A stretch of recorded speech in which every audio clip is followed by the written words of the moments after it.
Hello, everyone, and welcome to the English Leap podcast, your go-to podcast for learning English and improving your life. I'm Evan, and as always, I'm joined by my fantastic co-host, Erin. How are you doing today, Erin? I'm doing all right, Evan. Just a little bit out of breath, but I'm excited to be here. We're happy to have you here now. But you do seem a bit frazzled. Everything okay?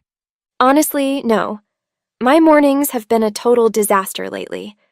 Where do I begin? Well, last night I stayed up late scrolling through social media. Bad idea. Then I overslept because I didn't set my alarm properly. I rushed through, getting dressed, skipped breakfast, and couldn't find my car keys. By the time I hit the road, traffic was insane. I was annoyed, hungry, and worried I'd be late to record the podcast. Which, of course, I was. Sounds rough. Your day starts off on the wrong foot, and then it's hard to recover. No wonder you're stressed. But it's also really relatable. I'm sure many of our listeners have had mornings just like that. Yes, and I hate how it affects my entire day.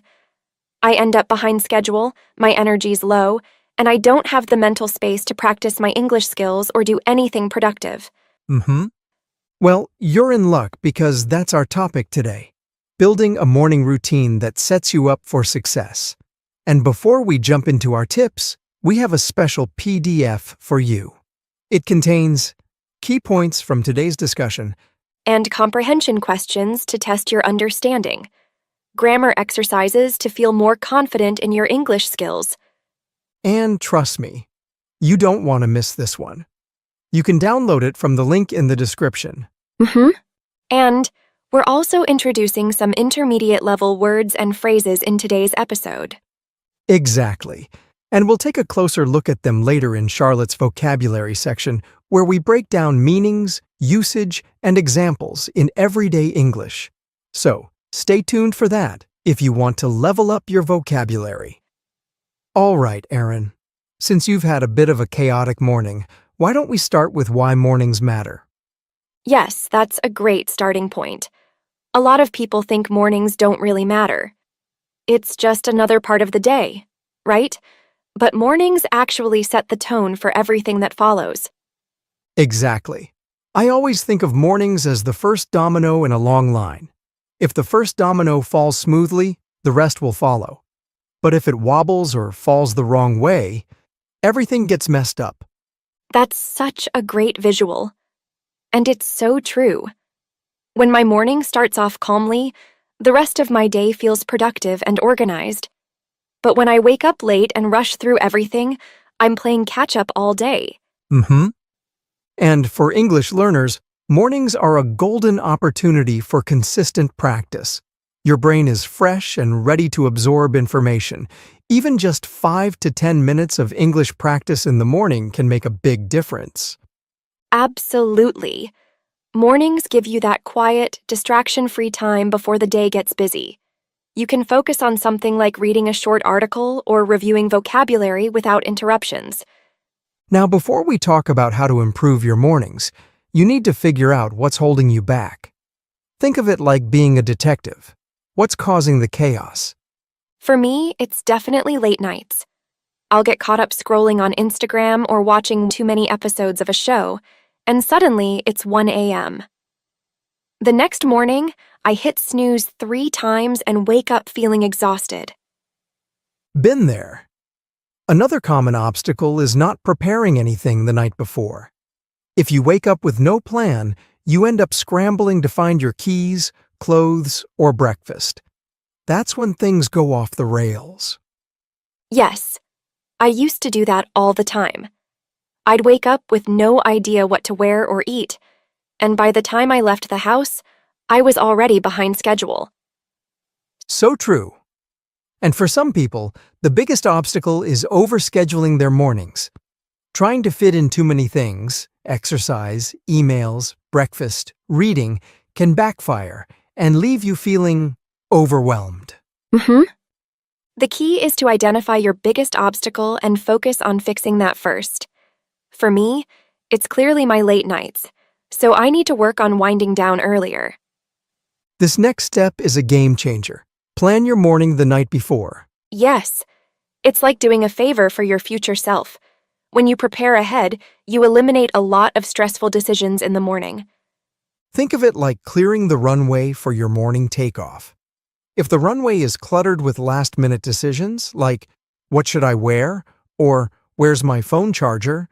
You'll never take off smoothly. Exactly. Here's what I like to do. Lay out my clothes, pack my bag, and write a quick to-do list for the next day. It makes such a difference. I do something similar. I even prep my breakfast the night before. Sometimes it's overnight oats, or I just set out my coffee supplies. Oh, and writing down your top 3 priorities for the next day is a great habit too. When you wake up, you already know what to focus on, instead of wasting time figuring it out. It's like having a roadmap. Without it, you'll wander aimlessly. With it, you'll know exactly where you're going. Ah, the wake-up time. This is where I used to mess up the most. I'd set my alarm for 5:30 a.m. because I thought that's what productive people did. But it never worked. I'd just hit snooze until 7 o'clock. You're not alone. The mistake most people make is setting unrealistic goals. If you usually wake up at 7:30, don't suddenly try waking up at 5. You'll just frustrate yourself. Right.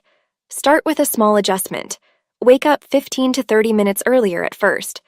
Once that feels comfortable, you can adjust it further if you want. Another great trick is to move your alarm across the room so you have to physically get up to turn it off. Or try a sunrise alarm clock. It simulates natural light, which makes waking up easier. That's a good idea. And don't forget to adjust your bedtime. If you're waking up earlier, you'll need to go to bed earlier too. Otherwise, you'll just be tired all day. Exactly. A good morning always starts with a good night's sleep. All right, Aaron, let's talk about mindfulness. This step might sound a bit zen, but it's one of the simplest ways to improve your mornings. Yes.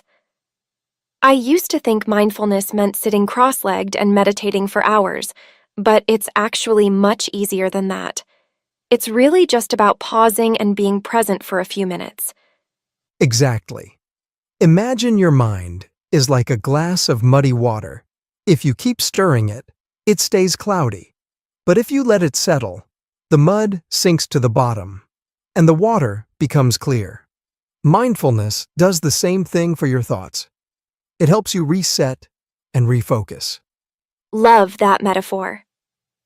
A super easy way to incorporate mindfulness is deep breathing. Sit quietly for a minute and take slow breaths. Inhale for 4 counts, hold for 4, exhale for 4. Or you can try morning reflection. Think of one thing you're grateful for or set a positive intention for the day. Something like, I'm ready to learn, or I'm calm and focused. That's a great idea. It's amazing how just 1 minute of mindfulness can turn a chaotic morning into a calm, centered one. Our next step is get moving. And no, we're not suggesting a full workout here, just a little physical activity to wake up your body and mind. Right. Think of your body as a computer in sleep mode. Moving around helps it fully power up. Exactly. You can start with a few stretches to loosen up your muscles and get the blood flowing. What if I want something a bit more active? Go for a short walk around the block or just around your house. Or even better, dance to an English song for a few minutes. It's fun and energizing. I love the idea of dancing. Plus, if you're listening to English music, you're improving your listening skills at the same time. It's a win-win. And movement isn't just good for your physical health. It also boosts memory and focus, which is perfect for learning. Now, this is one of my favorite steps. Schedule a mini English practice. It's a great way to make language learning a natural part of your morning. Yes. The key is to keep it short and consistent. Even just 5 to 10 minutes in the morning can lead to big progress over time. Exactly. There are lots of easy ways to fit in a quick English session. You could listen to an English podcast while making coffee or read a short article from an English news site. Great ideas. What about writing? Write a quick journal entry about your plans for the day. Or if you want to practice speaking, talk to yourself in the mirror or describe what's around you in English. It really helps. I like the journal idea. Writing a few sentences in English every morning helps you practice grammar and vocabulary without feeling like you're studying. Exactly. The point is to make it a habit, just like brushing your teeth. It doesn't have to be perfect. It just needs to be regular. And now, we're on to the final step. Track your progress and reflect. This is such an important step. It helps you see what's working and what needs tweaking. Think of it like checking your GPS on a road trip. You need to know if you're still on course or if you've drifted off track. Exactly. One great way to track your progress is to use a habit tracker. Seeing those check marks build up is super motivating. That's smart. What else can we do? Keep a weekly journal to reflect on what worked and what didn't. Or set small goals, like wake up at 7:15 every day this week, or practice English for 5 minutes each morning. I recently started using a habit tracker app, and it's been a game changer. It keeps me accountable and helps me notice patterns. And don't be afraid to adjust your routine if something isn't working. Flexibility is key. The goal is to create a routine that feels good and works for you. Yes, and reflection also helps you celebrate your wins. Even small victories, like waking up on time or sticking to your mini English practice, deserve a pat on the back. And now, as promised, it's time for Charlotte's vocabulary section. Yes. In this segment, Charlotte will break down some of the intermediate level words and phrases we've used in today's episode. She'll give you simple definitions and examples so you can start using them in your own conversations. Take it away, Charlotte. Thank you, Erin and Evan. Hi, everyone. Here are 10 words and phrases from today's discussion that will help you build your vocabulary and sound more natural in English. Frazzled. Meaning, feeling stressed or exhausted. Example, after working late and forgetting my presentation, I was so frazzled that I couldn't think straight. Obstacle. Meaning, something that makes it difficult to reach your goal. Example, a major obstacle to learning English is not having enough time to practice every day. Mindfulness. Meaning, being present and fully focused on what you're doing.